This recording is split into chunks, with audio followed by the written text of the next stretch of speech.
Meanwhile, the big story here is this weather. If you haven't been outside, folks, it is downright hot already. Yeah, it is going to be another warm afternoon, but we will see at least a fair amount of sunshine across much of the state, although we are looking at a few showers which are trying to get going over the northern mountains. Here's a look at Taos from their webcam in HD. We'll put this into motion, and you'll notice quite a few clouds throughout the morning hours, and as you get to the end of this time lapse, you'll actually notice a little bit of convection starting up as you move into the eastern parts of the Sangre de Cristos, and that is actually where we're already starting to see a few showers pop up this afternoon. In fact, an entire line all the way from the state line all the way down to nearly Las Vegas, and they will roll off the East Mountains this afternoon and into the eastern part of the state. If you're traveling along I-25, you'll want to watch out for these showers as they move into your direction over the next hour or so.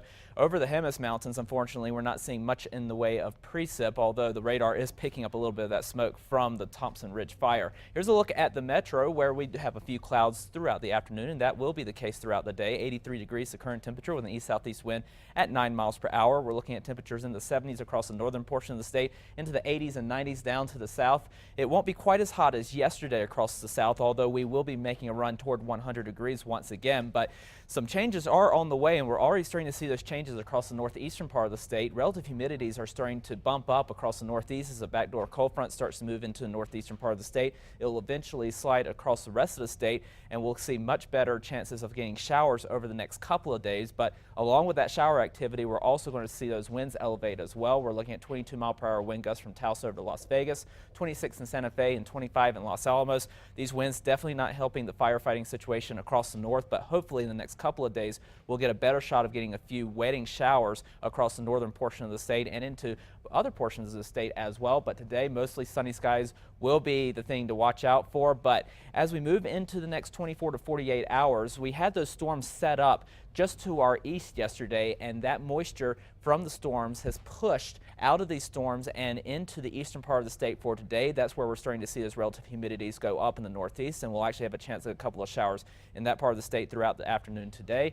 And then into tonight, as the front continues to push through, we'll be looking at a modest East Canyon wind. It won't be one of those shaking your house sorts of deals, but it will be at least elevated winds through the overnight hours, and that moisture will continue to push into central sections for tomorrow, and we're looking for a much better shot of getting more wetting rains across the eastern part of the state especially, and in the central sections for your day on Thursday. Super Storm Track doing a good job of showing those storm chances across the northeast for this afternoon, and then into tomorrow we'll look at that moisture pour into the eastern part of the state and eventually move into the central sections of New Mexico. Best chance of showers across the east, but we'll also have a good chance of getting a couple of showers in central sections to include the metro, and those showers and storms will continue for the east into tomorrow afternoon as well. Then toward the end of the week, we are watching for high pressure to move into the Four Corners, and that's going to heat temperatures up across the state for the weekend. Southern Colorado went to the 80s for today, and then we'll be looking at drier and warmer conditions for the weekend. Over the northwest, it's a mix of sun and clouds. We'll have a chance of maybe an isolated storm, and then much hotter, up to 97 degrees in Farmington by Sunday. Over the southwest, lots of sunshine. Temperatures will be into the 80s and 90s, and then we'll dry out over the weekend and be back into the low 90s for Silver City. Over the southeast, partly cloudy, a storm late in the day possible. Temperatures will be on the hot side, but we're cooler for Thursday and Friday before back to the triple digits by the end of the weekend. Over the northeast, partly cloudy skies, increasing storms throughout the day. Good chances through Thursday and Friday as well before drying out and heating up over the weekend. Over the northern mountains, mix of sun and clouds, afternoon showers and storms. We'll keep those chances going through Thursday and Friday before heating back up and drying out over the weekend.